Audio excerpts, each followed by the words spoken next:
Hi all welcome to KK funda. 3 to 4 days నుంచి కొంచెం నేను వేరే ప్రొడక్షన్ ఇష్యూ ఆ కాల్స్లో అటెండ్ అవ్వడం, కంటిన్యూగా కాల్స్ ఉండడం వల్ల వీడియోస్ లేట్ అయింది. కానీ ఈరోజు మెయిన్ ఇంపార్టెంట్ ఒక టాపిక్ తీసుకొని దాని గురించి మనం ఎక్కువగా ఎక్స్ప్లెయిన్ చేసేదాన్ని ట్రై చేస్తున్నాను. అసలు ప్రాక్సీ అంటే ఏంది, జనరల్గా వాయిస్ ప్రాంప్టింగ్ అంటే వాయిస్ ఓవర్ అని ఇస్తూ ఉంటారు. అసలు వాయిస్ ఓవర్ అంటే ఏంది, దానివల్ల అడ్వాంటేజెస్ ఏంది, డిసడ్వాంటేజెస్ ఏంది, అవన్నీ మనం ఈ వీడియోలో డిస్కస్ చేద్దాం. జనరల్గా ఒక ప్రాక్సీ అని అంటే, ఫర్ ఎగ్జాంపుల్ అనే పర్సన్ ఒక కోర్స్ నేర్చుకున్నాడో, లేదంటే అతను జాబ్ కోసం ట్రై చేస్తూ ఉన్నాడు, అల్టిమేట్గా ఫైనల్గా జాబ్ కావాలి కదా.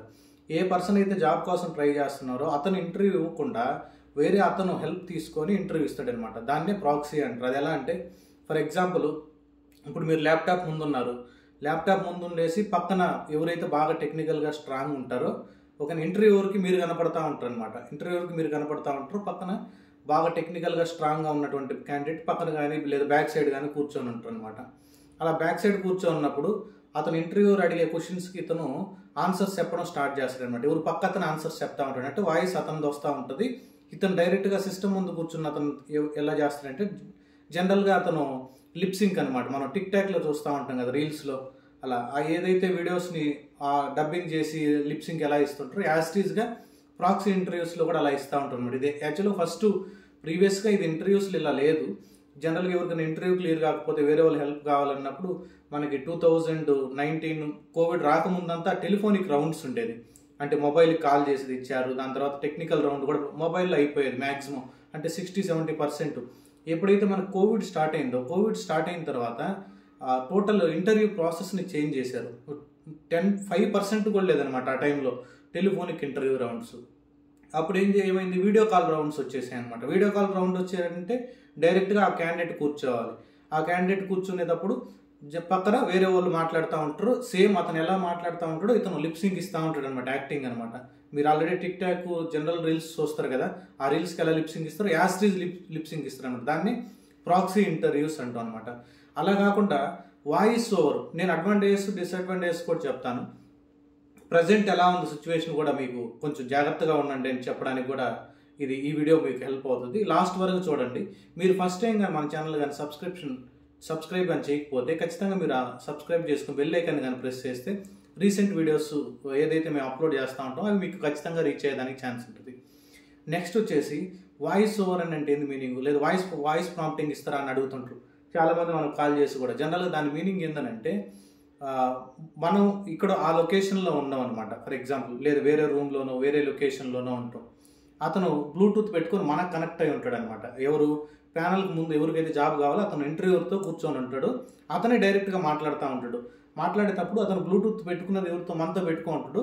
ఇక్కడ ల్యాప్టాప్ వచ్చేసి స్పీకర్లు బయటకు ఉంటాయి అనమాట. ఇంటర్వ్యూర్ అడిగే క్వశ్చను ఎవరికైతే ఇంటర్వ్యూలో ఇంటర్వ్యూ కోసం కూర్చోన్నాడో అతనికి వినపడుతుంది, అక్కడ హెల్ప్ చేసే క్యాండిడేట్కి వినపడుతుంది అనమాట. For example, what is a docker image, how you are building docker image and can you explain me the steps అని అడిగాడు అనుకో, ఓకేనా. అప్పుడు అడిగినప్పుడు ఇతను ఆన్సర్ చెప్పలేకపోవచ్చు. ఇతను ఆన్సర్ చెప్పకపోయినప్పుడు అతను ఏం చేస్తాడంటే, okay docker image is a collection of layers, if you want to build the docker image అని చెప్పేసి ఆ ఇన్స్ట్రక్షన్స్ అన్ని చెప్పుకుంటా వస్తాడనమాట. నేను ఇన్ని ఇమేజెస్ని బిల్డ్ చేశాను ఇప్పటి వరకు, మా ప్రాజెక్ట్లు ఇన్ని ఇమేజెస్ ఉన్నాయని చెప్పుకుంటా అతను చెప్తా ఉంటే ఇతను డైరెక్ట్గా ఇంటర్వ్యూలో చెప్తా ఉంటాడు.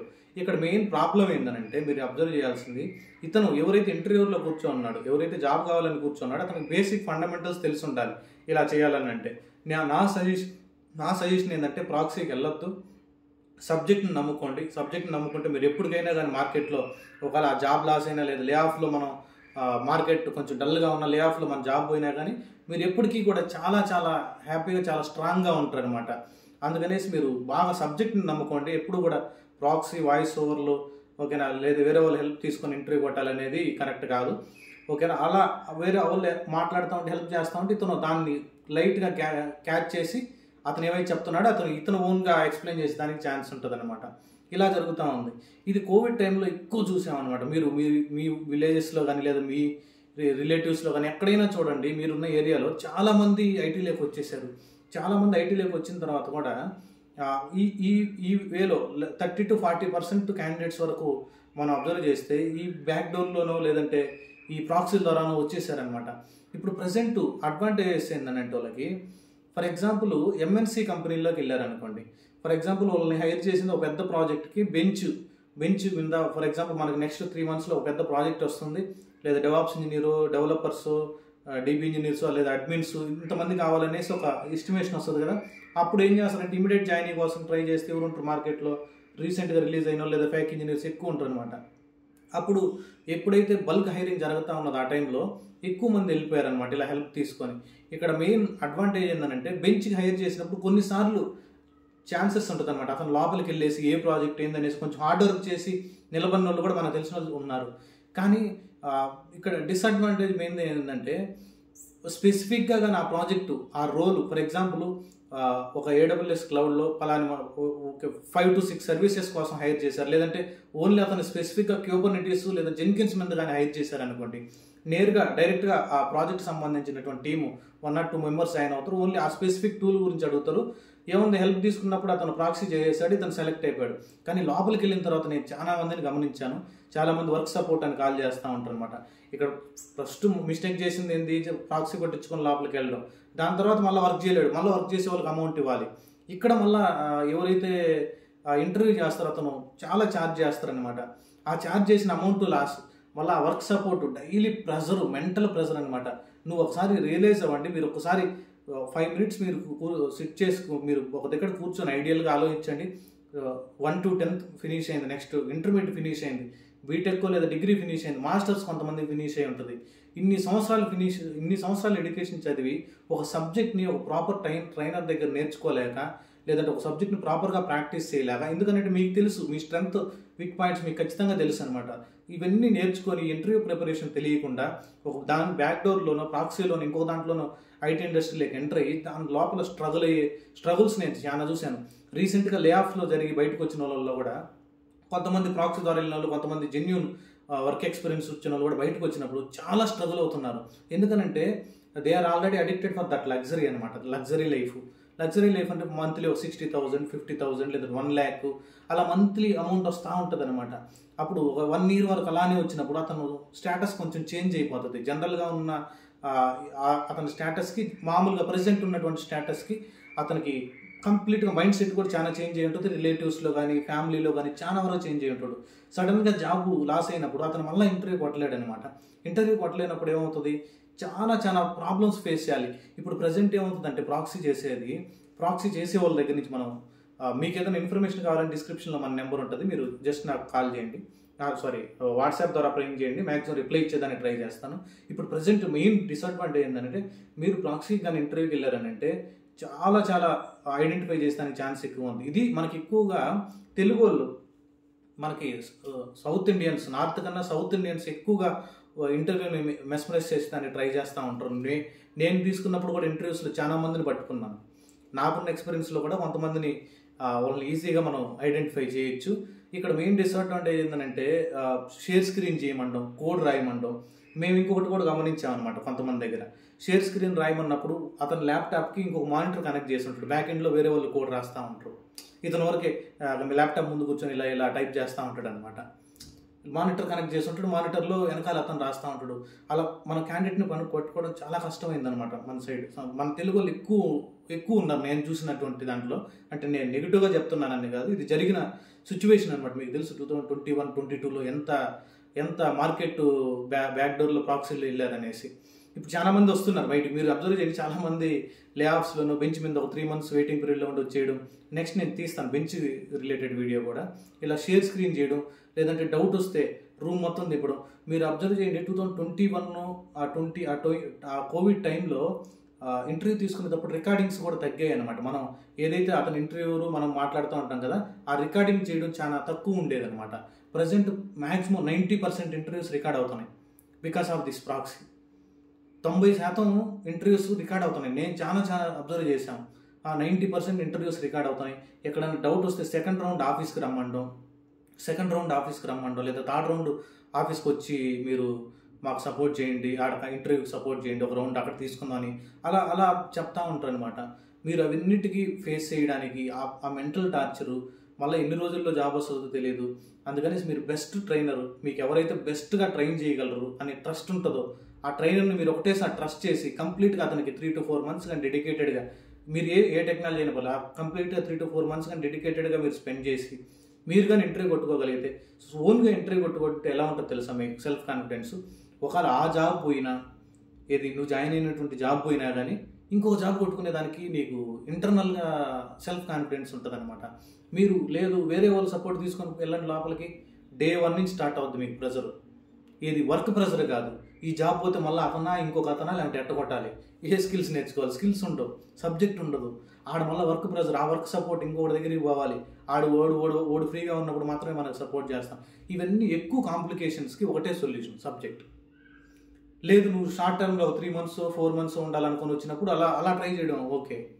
కొంతమంది ఏదో మనకు చాలా మంది అప్పుడు కూడా అడిగినప్పుడు నాకు మ్యారేజ్ 4 monthsలో ఉంది, మ్యారేజ్ అయ్యేదాకా, లేకుంటే 3 monthsలో మ్యారేజ్ ఉంది, లేకపోతే నాకు పర్సనల్ లోన్ కావాలి. మేము చాలా మంది కొంతమందితో జనరల్గా మాట్లాడేటప్పుడు బ్రదరు నాకు 3 months ఉంటే చాలు, 3 months పే స్లిప్ వచ్చిన తర్వాత నేను పర్సనల్ లోన్ తీసుకోవాలి, నాకు వేరే బిజినెస్ ఉంది, నాకు 3 months జాబ్ ఉంటే చాలు అని అలా కూడా అడుగుతున్నారనమాట. ఇవన్నిటికీ సొల్యూషన్ ఏంటంటే మీరు ఫస్ట్ డిసైడ్ అవ్వండి, ఎన్ని సంవత్సరాలు మీరు ఐటీలో ఉండాలని డిసైడ్ అవ్వండి. ఓకేనా, ఫర్ ఎగ్జాంపుల్ నేను 10 years వర్క్ చేయాలని ఫిక్స్ అయ్యి వచ్చినప్పుడు ఆ 10 yearsకి రిలేటెడ్గా అసలు మనం 10 yearsకి రావడానికి స్టార్టింగ్ బేస్ పాయింట్ ఎలా ఉండాలంటే చాలా చాలా స్ట్రాంగ్గా ఉండాలి. ఆ స్ట్రాంగ్ని బేస్ చేసుకొని నువ్వు ఎక్కువ రోజులు ఇండస్ట్రీలో ఉండేదానికి ఛాన్స్ ఎక్కువ ఉంటుంది అనమాట. ఇది మేజర్గా ప్రాక్సీ అంటే వాయిస్ ఓవర్ మేజర్ అడ్వాంటేజెస్ చెప్పాను, డిసడ్వాంటేజెస్ కూడా చెప్పాను. అడ్వాంటేజెస్ మెయిన్గా నువ్వు బెంచ్కి కానీ హైర్ అయ్యావు అనుకో, అక్కడ కొంచెం ఛాన్స్ ఉంటుంది నేర్చుకునేదానికి. లేదా నువ్వు ఉన్న టీంలో వాళ్ళు ఎక్కువ సపోర్ట్ చేశారు.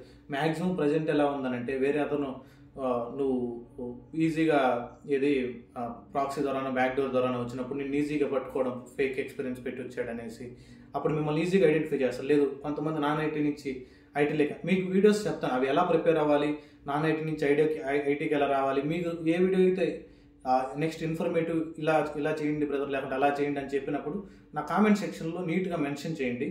ఓకేనా, మ్యాక్సిమం నేను ట్రై చేస్తాను ఆ వీడియో షూట్ చేయడానికి, మ్యాక్సిమం డేటా గ్యాదర్ చేసి. అందుకనేసి ఈ ఎక్కువగా ట్రాప్లో మాత్రం పడద్దు. మెయిన్గా సబ్జెక్ట్ని నమ్ముకోండి. సబ్జెక్ట్ని నమ్ముకున్న తర్వాత వేరే వాళ్ళ హెల్ప్ ఏదైనా టెక్నికల్గా కావాలంటే తీసుకోవచ్చు, ఎలా మాట్లాడాలి ఏంది అలా అనేసి. అంతేగాని మీరు కంప్లీట్గా మాత్రం నెగిటివ్ వెళ్ళి అసలు సబ్జెక్టు తెలియకుండా బ్యాక్ డోర్లో వెళ్ళిపోయి ఇరుక్కుపోయి ప్రాక్సీ. నేను ఎంతోమందితో నాకు వాట్సాప్లో పింగ్ చేసి చాలా మందికి మాట్లాడింది ఏంటంటే నేను వాళ్ళతో డిస్కషన్స్ చాలా అమౌంట్ లాస్ అయ్యాను, ఆల్రెడీ 2-3 కూడా పే చేశాను, నేను ఇన్ని లక్షలు లాస్ అయిపోయి ఉన్నాను, నేను ఆ రికవరీలోనే ఉన్నాను, నా జాబ్ తర్వాత సంగతి అని అలా కూడా నేను చాలా విన్నాను అనమాట. మీరు చాలా చాలా జాగ్రత్తగా ఉండండి. మీకు అట్లీస్ట్ ఈ ఇన్ఫర్మేషన్ కానీ వర్తి అనిపిస్తే అట్లీస్ట్ 1 or 2 points మీకు అర్థమై ఉంటుంది. ఆ వర్తి అనిపిస్తే మాత్రం ఖచ్చితంగా మీరు మీ సైడ్ నుంచి నాకు సపోర్ట్ చేయాల్సింది. ఓకేనా, మ్యాక్సిమం వాట్సాప్లో పింగ్ చేసిన వాళ్ళందరికీ రిప్లై ఇస్తున్నాను, 98% రిప్లై ఇస్తున్నాను. ఓకేనా, ఆ 2% కొన్నిసార్లు మిస్ అయిపోతా ఉన్నాయి. చాలా ఫ్లడ్డింగ్ మెసేజెస్ వస్తూ ఉన్నాయి, డైలీ మనకు 50 to 100 మెసేజెస్ వస్తూ ఉంటాయి.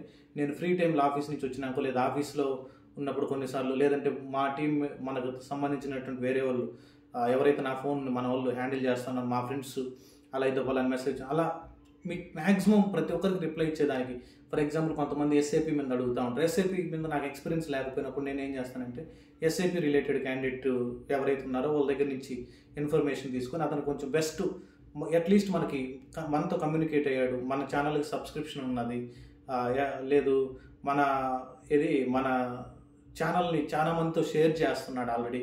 ఓకేనా, బెస్ట్ ఇన్ఫర్మేటివ్ వీడియోస్కి ఛానల్ సబ్స్క్రైబ్ చేయమని ఎవరైతే చెప్పుకుంటారో మినిమం సబ్స్క్రిప్షన్స్ మనకి బాగా ఇంట్రెస్టింగ్గా ఉన్నటువంటి వర్త్ఫుల్ క్యాండిడేట్స్ని మన ఛానల్లోకి వచ్చేసి బెస్ట్ వీడియోస్ చూడండి అనేసి చెప్పే ఎవరైతే మోటివేట్ చేసి వాళ్ళకి మ్యాక్సిమం మనం అంత ఇన్ఫర్మేషన్ షేర్ చేసామన్నమాట. ఎవరైతే మనకు పింక్ చేసినారో వాళ్ళకి రిప్లై ఇవ్వకుండా ఇంతవరకు లేదు. అసలు మ్యాక్సిమం వాళ్ళకి హెల్ప్ చేసేదానికే ట్రై చేస్తాం. లేదనంటే మన వేరే డొమైన్ మీరు పలాంటి విధంగా సెర్చ్ చేయండి అనే దానికని చెప్పడానికి ట్రై చేస్తాను. ఓకేనా, ఖచ్చితంగా సబ్స్క్రైబ్ చేసి మీ రిలేటివ్స్కి మీ ఫ్రెండ్స్కి మాత్రం మన వీడియో షేర్ చేయండి. Thank you guys, thanks for watching, by by.